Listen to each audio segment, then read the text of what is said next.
Welcome to Your College Bound Kid, a podcast for parents, college counselors, students, and anyone who wants a deep dive into the world of college admissions. I'm Mark Stucker, and I'm the founder and producer. Our mission is to make college knowledge available to all. We care deeply about your kid. We believe college is a match to be made and not a prize to be won. We believe in being genuine and transparent. We are committed to covering a variety of topics, including the tough subjects. Thanks to your generosity, we're committed to providing a minimum of 10 hours of fresh, commercial-free content every month, with episodes every Monday and Thursday. We have a variety of co-hosts because we believe and value diverse perspectives. You're our listening family, and we get great joy every time we meet with you, as we do our best to give you tools so your students can soar and reach their limitless potential.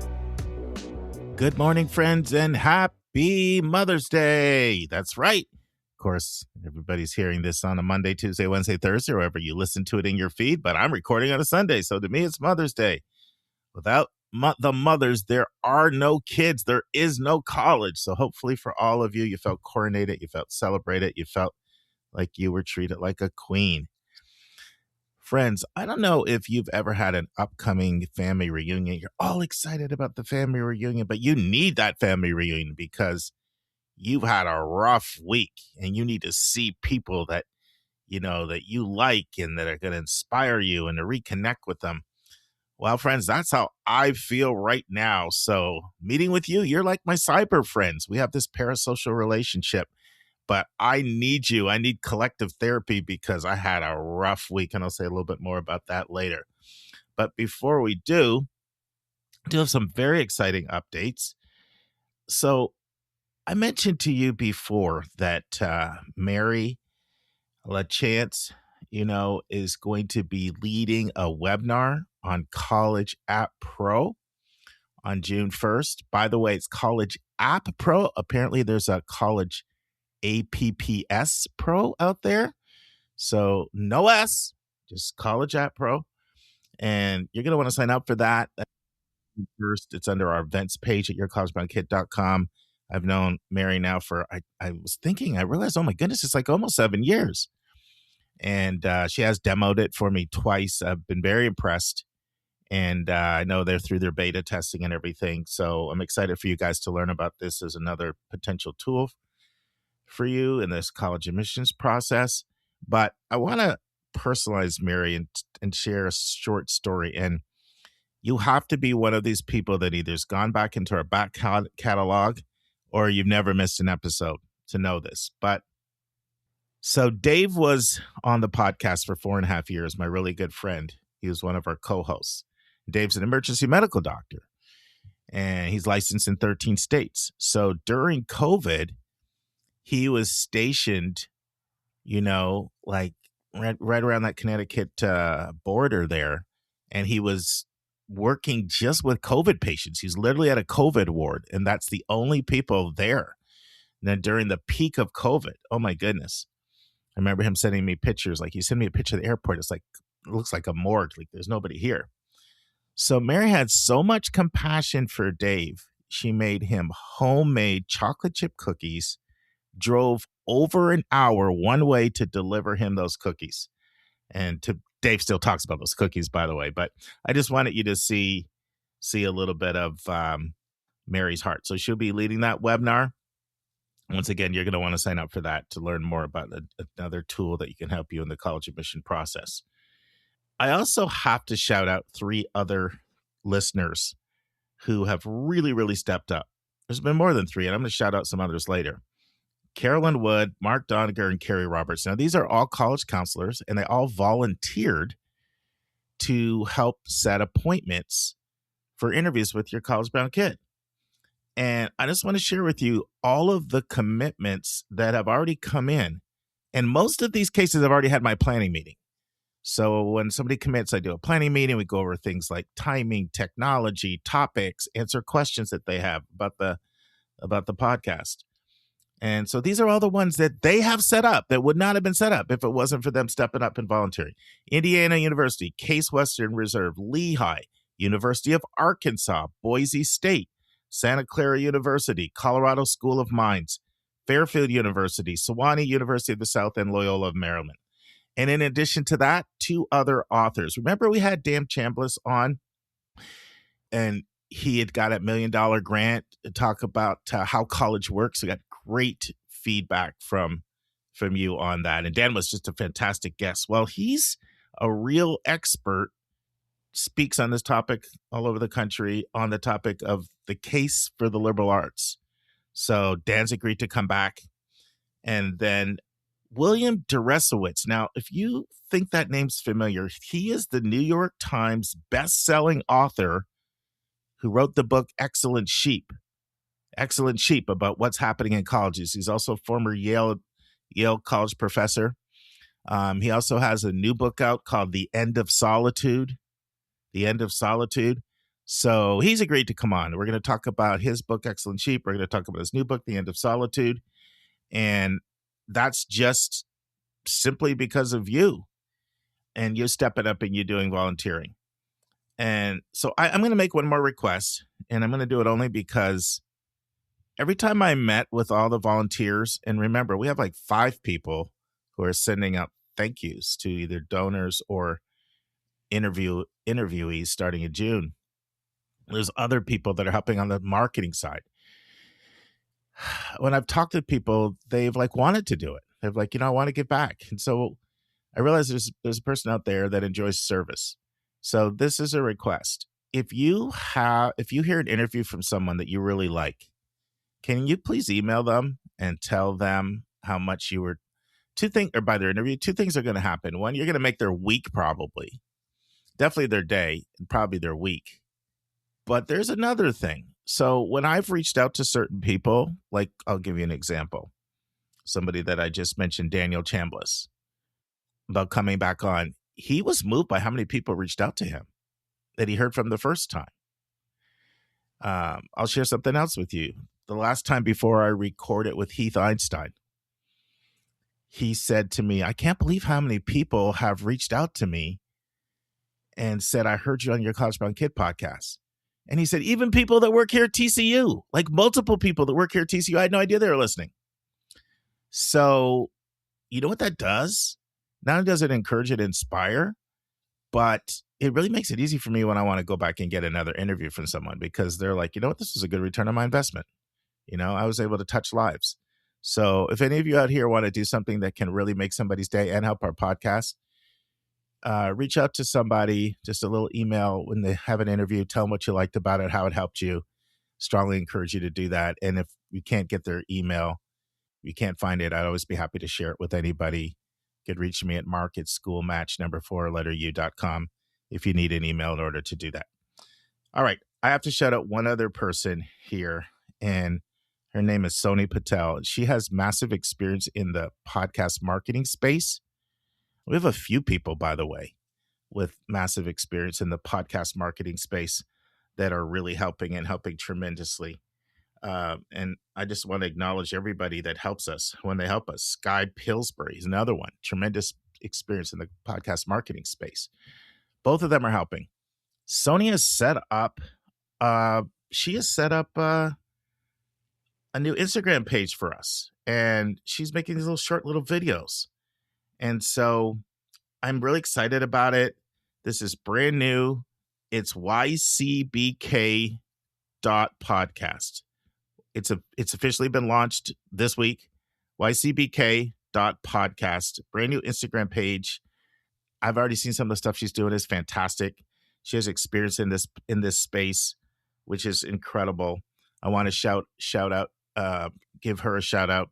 And then I also want to shout out Sky Pillsbury, just because she is networking with other podcasters and podcast specialists in this industry to really help get the word out. And she's going to be working on connecting me with some other, people in this space. So there's many others, but I just want to acknowledge those individuals. And please check out the new YCBK.podcast Instagram feed.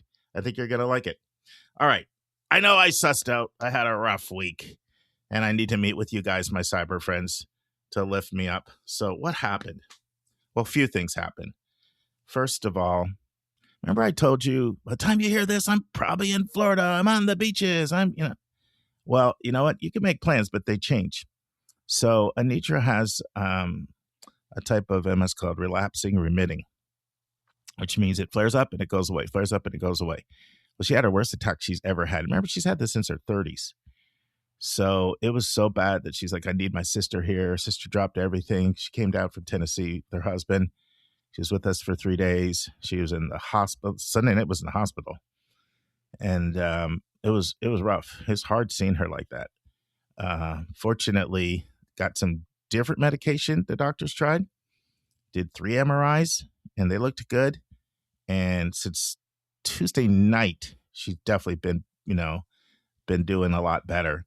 But it didn't make sense at that point to go to Florida because we were supposed to come back on Friday, and it's a 5-hour trip. So then that was the first storm of the week. And then yesterday I got a gut punch, and I still haven't recovered from this gut punch. So Susan and I are recording. And when Susan and I record, or when Julie and I record, we usually do like two and a half hours. Like, we go long. It's just easy with like people with busy schedules sometimes to go long, and like we'll do like 4 questions from a listener at one time. So I recorded a 40-minute segment and additional information on Standard Strong that I was going to play for you guys today. And I'm in there. I'm like, man, this is great content. I'm getting all excited because I think you guys are going to love it.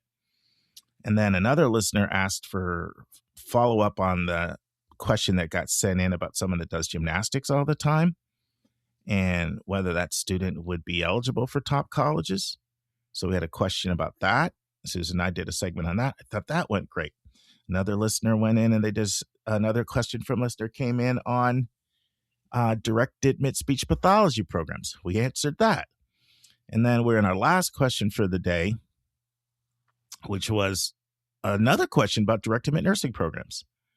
And I get halfway in and I look up, I say, Susan, why do I not see the record button? Of course, she doesn't know. It's my job to push record. I'm like, are you kidding me?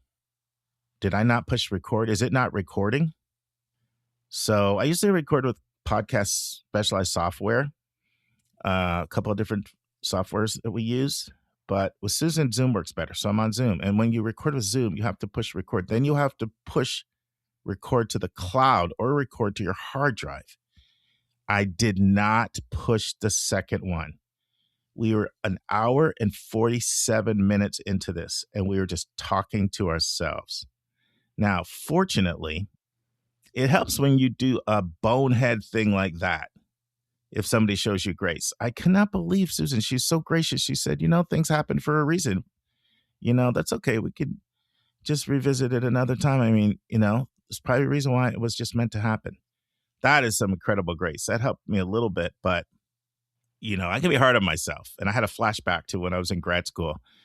And I remember I was at the library and I had typed a 13-page paper and I hadn't saved it. And a lightning bolt came and electricity went off. And I lost the whole entire 13-page paper. This was worse because it wasn't just my time. It was somebody else's time. So anyway, that's what happened. Rough week, but great to meet with you guys, my cyber friends, and lift me up a little bit. And as a result of that, you're not going to get the Standard Strong content that I said on Thursday you'd get. But what I'm going to do is I'm going to play a double dose of Jed Apper with part 2 and part 3. We were going to run this interview over 3 weeks. Well, we're now running over 2 weeks. You heard the first part last week on how to know whether group prep or one-on-one prep or self-prep or some hybrid form of test prep is best for you. Take a listen now as you'll hear part 2 and part 3, and that'll be our entire episode 638 for you. So life happens, and you got to be resilient and get back up and keep moving. But thanks for your patience, everybody. Let's hear from Jed. And now this week's interview with a special guest.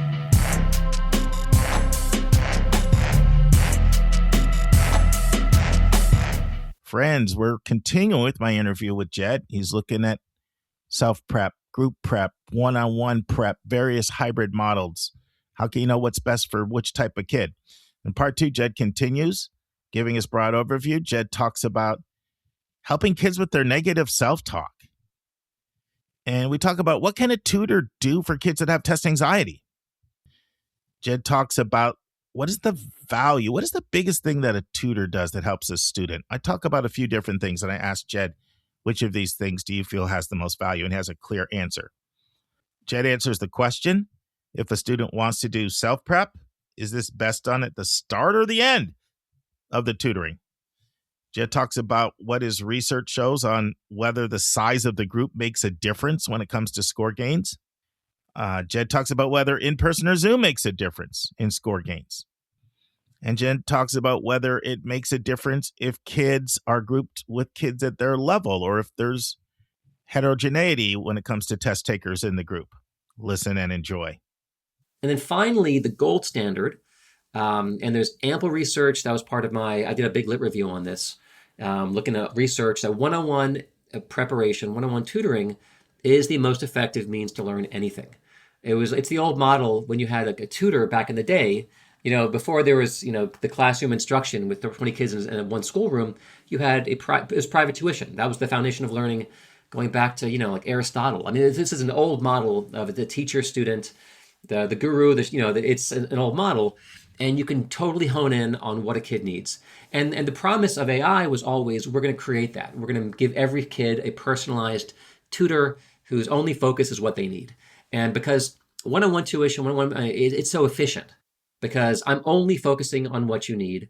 And I may be showing you methods. If you got a question right, here's a faster way to get it right. If I realize you spent too much time on this question, but everything you missed, I'm going to stop and go back, and maybe you're remedial, you missed a concept, you're short on this comma concept, or you're short on this algebra, this is back in 8th grade, but you missed it. Let me go back and rebuild this skill, so now you have this thing built in. It's all about you and what you need.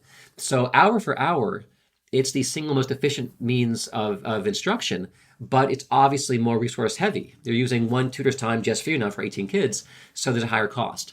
And that's the balance point. You also have much greater flexibility with scheduling, when you can schedule entirely based on what you need, when you need it, with a one-on-one tutor. One thing that we've seen a shift in is we began doing online work around 2010, 11, 12. Back then it was Skype, and then it was, we did WizIQ, we did we did, what was the one with Cisco, WebEx. And then finally we were on Zoom about 4 years pre-pandemic. And so we were very Zoom proficient when the pandemic hit, which is very nice. And since then, things have totally shifted. We're almost, we're so much of our work is online, which now that the SAT is totally digital, makes it much easier because, they're working on a screen, the same thing, whether it's next to you or, and it really is super efficient with the one-on-one because you can go do an hour, turn the computer on, turn it off, boom, you're done. Go back to whatever else you were doing. It's very, very clean, very efficient. The group classes are longer than 1 hour. The group classes are typically 2 hours. You never want to do more than 2.5 hours of content because kids their brain gets full. There's cognitive interference. You can't hold any more than you start to, interfere with other memory storage you put in there. So I don't believe in doing massive hardcore boot camps because your brain, you can't, the brain gets maxed out.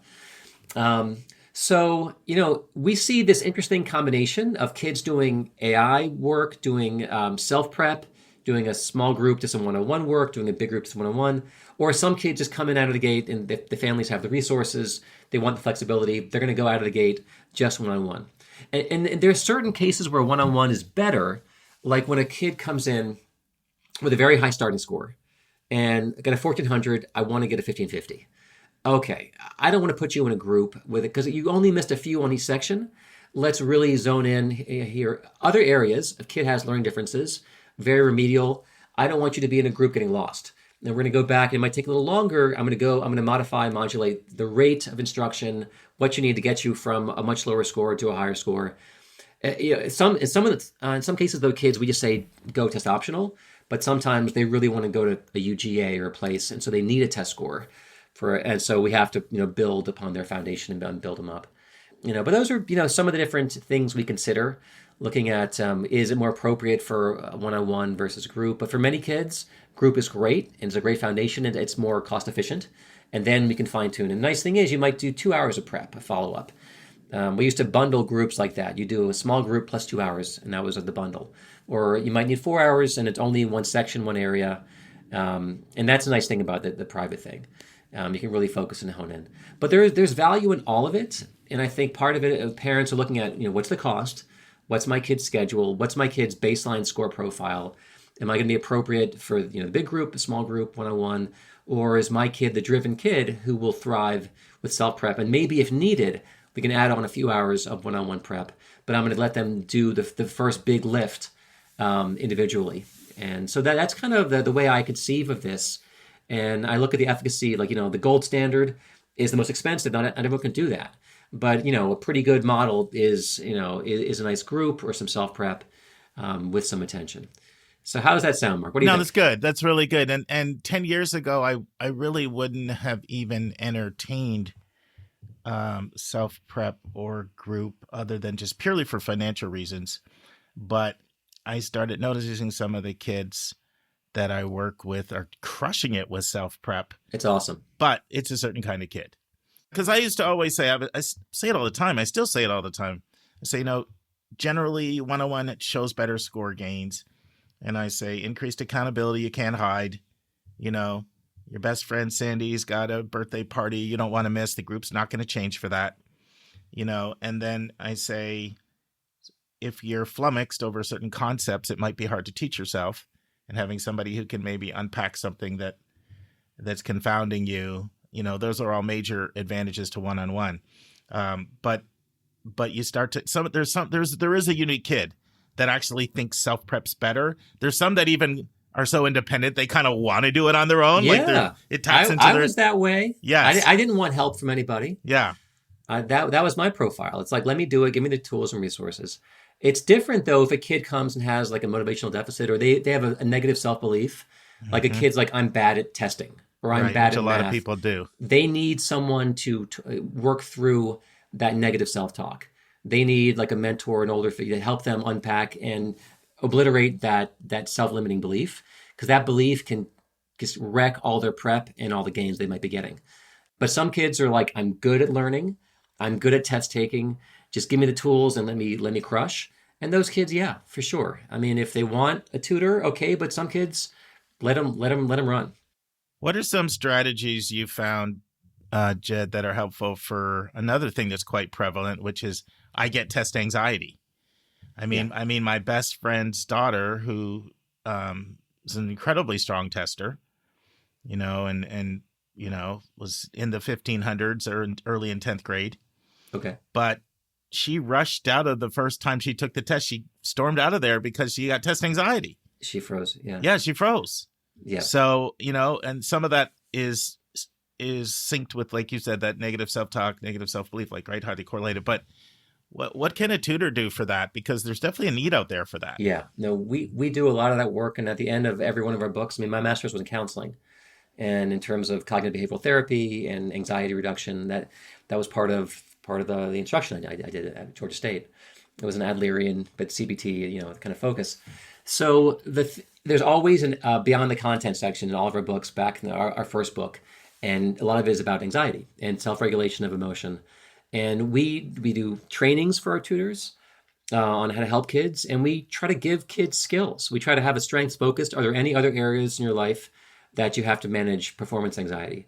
In terms, some kids are debaters, some kids are athletes, some kids have to go out there and perform. And what are the rituals? What are the things you've done to help you? And some kids exercise, to help them, get the nice dopamine and endorphin and endocannabinoid, all the nice things that happen when you exercise, which helps you calm yourself down and calm down the amygdala, lower levels of cortisol. So it could be exercise. We talk about deep breathing and we demonstrate, box breathing, deep breathing. We talk about self-talk. We address, we give kids assignments for cognitive rehearsal, like planning, like imagining yourself going through the test, imagining themselves missing a question. What do you say? What do you make it mean? What do you stop and slow down and pause? We try to practice it. We put them in context. Some kids get nervous with other kids around them. And so we make sure they're doing their practice testing in a social environment with other kids making noise. They're not doing it in the comfort and quiet of their room. We try to simulate the actual conditions of the test to help them learn how to regulate their feelings, their emotions.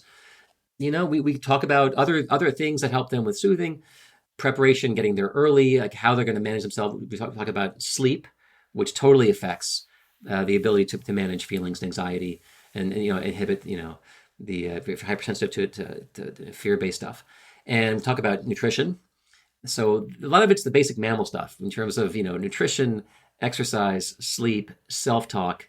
And then we start going through different skills they can do, different rituals to help them manage. And, oftentimes it's, if you miss one, you put the pencil down, you're going to say a mantra, say a thing about a self-affirming thing, imagining you have a very positive coach with you saying certain things that your coach would say.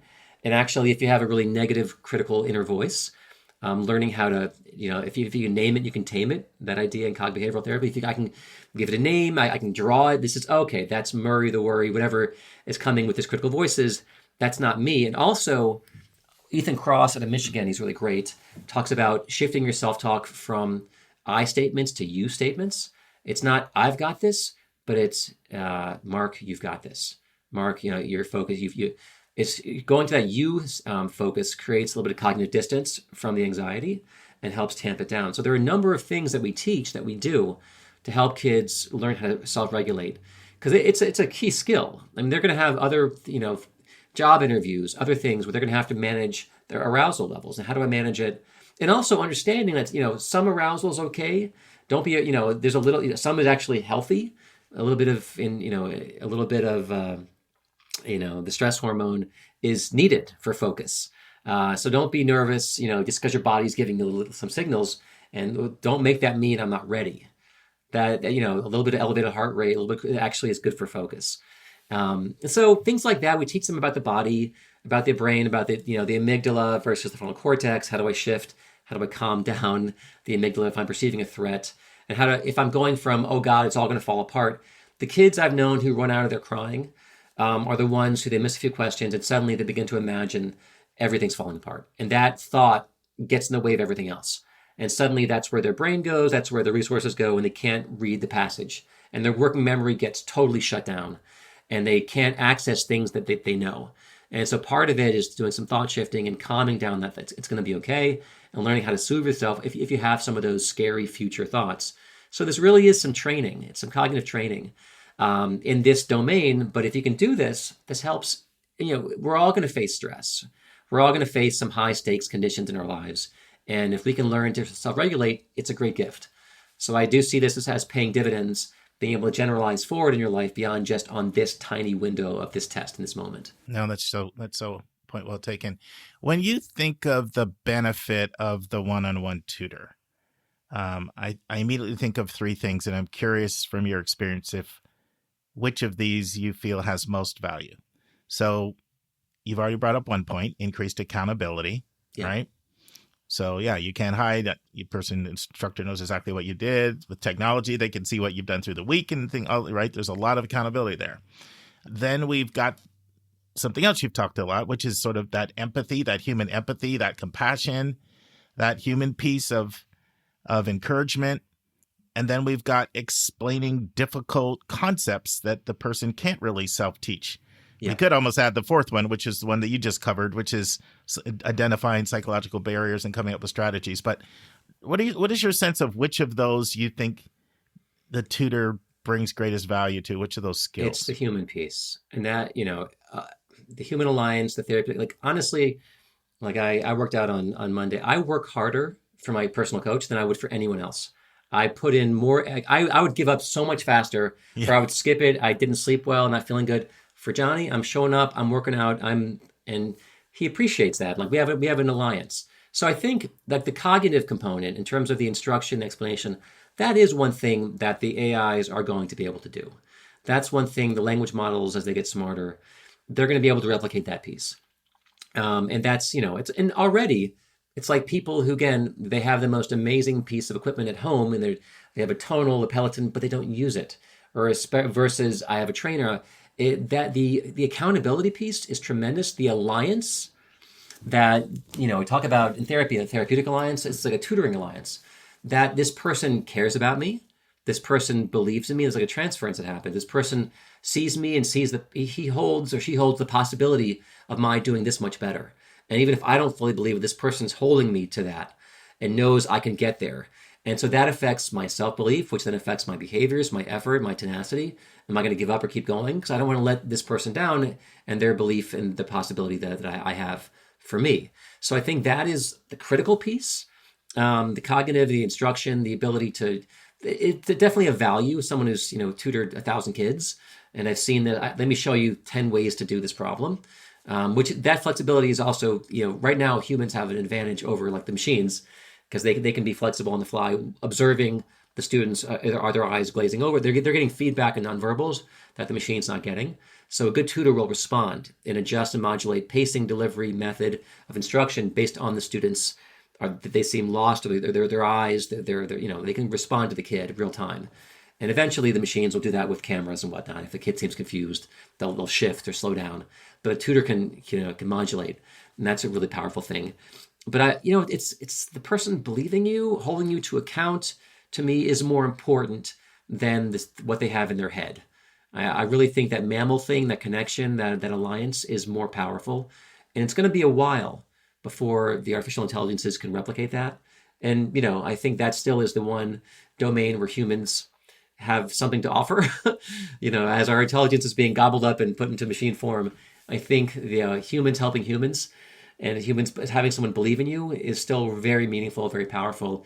And I think is one of the primary reasons why tutoring works. And I think why the one-on-one prep, even if there's similar instruction being delivered in the big group versus one-on-one, for a lot of kids, having someone who believes in me and holds me to account is what makes the intervention more effective. Well, the same's true in one-on-one counseling, right? What I do, like I've come to value that more and more and more. Like if I can be an encourager for someone, and if they can sense I believe in them, that's even more valuable than the knowledge that I bequeath. It's again, it's a mentorship, it's an alliance. Having an older person see you, validate you, that means a lot to young people. Yeah. And it can be a gift for them beyond just this little tiny thing you're doing for getting them into college. If someone really believed in them and really saw them, and that can stay with them.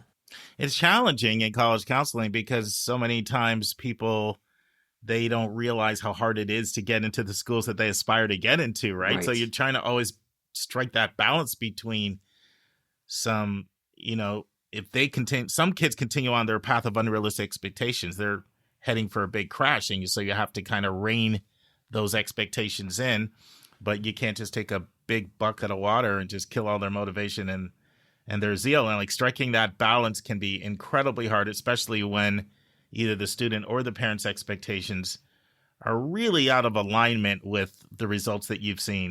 But that's that applies to tutoring as well, which leads me to the next question. Want a 35 ACT. Yes. And the kid's opening up with a 21. It's like, yes, that is a lift. Yes. And setting reasonable, attainable expectations. There's a path to get you from A to, first, what's the baseline? Sure. And so much comes from what the baseline is and what's the gap. And you need 5 points on ACT. We get that all the time. That's our average. But you need also which 5 points matters, going from a 22 to a 27, a lot easier than a 30 to a 35, obviously. Of course. Based on where you are, how many you're missing. And even why you're missing them, right? If you're not finishing sections, you can do pacing drills. There's lots of different pieces of, and there are easy points. There's the low-hanging fruit. There's this concept shows up in 5 questions versus no, this concept happens every 4 tests. And that's what you're missing. So is less frequency. We have to cover a lot low, for the ACT the math section's like 400 pages because you have all these low frequency math things. But if I want a 35, I have to be ready for anything. Sure. I can only miss 1 or 2 questions. Yeah. And so I have to be ready for matrix multiplication and ellipses, all these different things that I wouldn't have to worry about if I was going for a 30 or 31. So when it comes to self-prep, if you were to look at the timing of it, self-prep and or group, you could answer them separately or differently. Would you recommend they try that at the first and then bring in the one-on-one tutor at the end to do the fine-tuning? Or do you recommend you start out with the one-on-one, or does it depend on the kid? When I've recommended this over the years, I look at the parents' finances and the kids' schedules. Yeah. And I talk about, okay, so one-on-one, it's more efficient. Full stop, it is. And more expensive. And so for some families, you know what? The efficiency and my kid's time is really tight and we want to get there as fast as we can. We'll do one-on-one and we're going to pay a premium for that. Others, just like, you know what? Let's do the 20 hours of group content. Though you'll get a nice lift in the group, and then we're going to fine tune. Because also after the group, the group covers the lion's share of content, and then we can really zero in on exactly what you need after learning the group content. So I almost never recommend going private then group. It's always going to be do the group, the basic foundation, lay the foundation, and then fine tune. That's in my mind. And then in terms of, where the self-prep comes in, I feel like that could happen on either end. But if a student really is focused like your student did, and they can just zero in and keep going on and working and more problem sets on what they missed, that they can do one-on-one or self-prep at the end. But I think eventually you graduate from the group. Hmm. Anyone going, and that makes sense. We even have like higher scoring groups, but still it's, you missed number 36, you missed number, 18 and 15. Let's just drill on those, go back through all these different ways you can get there versus material you've already mastered. It's, I try to get them there in the most, lean way possible. And that's where, the private work is really helpful. So this is another group question for you, Jed. What does the research show in your own experience? Because I know you've been trying lots of different things in the last 25 years with size of group and Zoom versus in person, and any difference there when Right. you look at results? What's the size? Because I've seen groups that are 10 and 8 and 12, and then I've also seen the 30-person group. Like there's a lot of range of group sizes Right. out there. We've experimented with small groups. We've experimented, and then we actually offer smaller groups and larger groups. And the smaller group is somewhat of a hybrid because you're going to get a lot more one-on-one attention from the teacher, and they're Hmm. going to call kids out more. When you're in a group of 18, 20 kids, and you can disappear and stay more in the back and Yeah, unplug a little bit more. So I think there's simply more accountability with the smaller groups, in my experience. And listen, if you're motivated, like with MOOCs, the massive open, there are, like New Oriental was doing 1,000 kids, sure. like, they had one Yeah, master teacher in a huge, but for that kid who's really focused and attending, the same thing in a college class. You can be in this sure. giant open, 500 kids. If you're really focused, you can learn a lot, but it's easier to fall out and disappear in a huge group. It's harder to disappear in a group of 6 kids. So I think it depends on the student. If you want a little more accountability, a small group isn't it's like you can't hide. And a teacher sees every student and is going to ask them questions, raise your hand more. But I feel like you can get the material covered in a group of 18, 20 kids. But if you want more individualized focus, that's where the small group is beneficial. I think we've seen a little bit higher results with a small group. And oftentimes we see kids in a small group then add on some private work as Sure. well to really fine tune it. But there's nothing wrong. You can deliver content to 18 kids. And we do some of that kind of but as the group gets smaller and smaller, it gets more personalized, more tailored. And that's going to be the rule typically. Do you think it's important if someone's doing group that students are at somewhat similar levels? What's your experience with that? Yeah, that without question. And we try to group things with a couple 100-point range, because having a group, and we separated them out to like 1100 to 13. Then you have a higher scoring group, because if you're having to cover the fundamentals, kids who are more advanced are going to be bored out of their minds. And if you're covering really high advanced material, kids in the lower end are going to be lost. And so beyond a 200-point spread, it's to me it's problematic to have kids in there with a baseline of a 1050 and a 1350, because they need different things. And so, and oftentimes we advise like kids who score above a 1350, like that's where we often push them towards private, because you only missed 10 problems. And we're going to cover a lot of content you already know. You're going to be bored and missing time for material that you need. And, kids, so I think that the groups really are more for the middle, unless you're going to a focused, tailored, high scoring group. And then there's a range. And then beyond that, I think the private at the very top end, or if you are really far lower, you might need someone to really modulate the speed, bring it down, cover. There may be real holes in your skill set that aren't going to be covered in the group. If you're remedial in certain areas, a private tutor may be more effective also to really patch the holes in your skill set. Otherwise, you'll be lost in the group because they can't go back to 7th grade if we're covering content, in 10th and 11th. And some kids have pretty big holes. And so I think that the groups are amazing for like kind of mid-level. But if you have big differences in your scoring profile, if your math is 700 and your verbal is 450, again, the groups are going to be teaching to the middle. And Sure. it may be you need very, different prep for each section. In that case, I would say the group is not as good for you. But for kids who are balanced, 1100s, 1200s, the group is great because you're covering a Mhm. wide swath of material. It's the foundational concepts. and a little bit of fine tuning, but you'll get more of that once you graduate from the group. All right. And so in ACT language, you're probably talking 20 to 24, 20 in that range on an 26, ACT. that's 1,200 equivalent. Yeah, thereabouts. That's a sweet spot, for a group. Friends, this concludes part 2 of 3 of my interview with Jed Apparuth on self-prep, group prep, one-on-one, and hybrid models. Hope you join us next week for the final part. On Thursday's episode, we'll have a question from a listener. Just haven't selected it yet. And then you'll hear part 2 of Lisa's interview with Suzanne Hanna, helping girls successfully transition to college. I have to tell you, my daughter, Joy, she does the podcast uploads for us, and she's like such a proud feminist. She's like, why does this say helping girls transition to college? Shouldn't it be helping young women successfully transition to college? Well, she's really right? It really should be helping young women successfully transition to college. So good catch on Joy's part. And then part 2 of 3, Kevin Newton going to grad school overseas.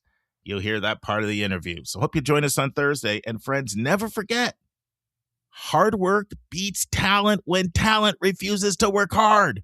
Hard work beats talent when talent refuses to work hard. See you on Thursday, friends. And that's our show. A big thank you to you, our listeners, for tuning in this week. If you find this podcast helpful, please follow us and you will get every single episode as soon as they are released. If you want to support our podcast, you can click the share button and send it to your friends and acquaintances. You can say positive things about your college-bound kid on your social media feed. And you can help us stay commercial-free and pay our staff by donating on the yourcollegeboundkid.website. You can write a review for us on Apple or Spotify. And if you have a question or a recommendation, just go to speakpipe.com/YCBK, hit the orange button, and speak. We will do our best to get your question in your own voice on an upcoming episode. I am the producer of the podcast, and I live in Metro Atlanta. We have a fantastic team that has over 200 years of admissions and counseling experience. Shout out to our co-hosts, Dr. Lisa Ruff in North Carolina, Susan Tree in Pennsylvania, Vince Garcia in California, Julia Esquivel in Massachusetts, Linda Depker in Missouri, Andy Strickler, the Chief Enrollment Officer at Connecticut College, New London, Connecticut, Hillary Dickman, an Admission Officer at Colorado College in Colorado Springs, and our International Admissions Expert, Kevin Newton in Dallas, Texas. Our sensational sound engineer is Nemanja Motvich. Our amazing music is from Victor Allen Weeks. Marketing designs from Kimberly Bloss. Our reliable webmaster is Stylionis Dimitru. Website updates are done by Joyce Stucker. Our image editor is Vlad Honchar. If you want to have a coaching session with me, just text me at 404-664-4340. If you want to reach someone else on our team, all of our bios with contact info can be found at yourcollegeboundkid.com under the About YCBK tab. If you want to get our free monthly YCBK newsletter, YCBK Plus, it is also under the About YCBK tab. If you want to see our recommended books and websites, they are on our website under the Resources tab. While you're on our website, check out our hundreds of interviews in their entirety. Check out our college spotlights, our blog, and our upcoming events. We think of you as our listening family, and we look forward to meeting with you every single Monday and every single Thursday.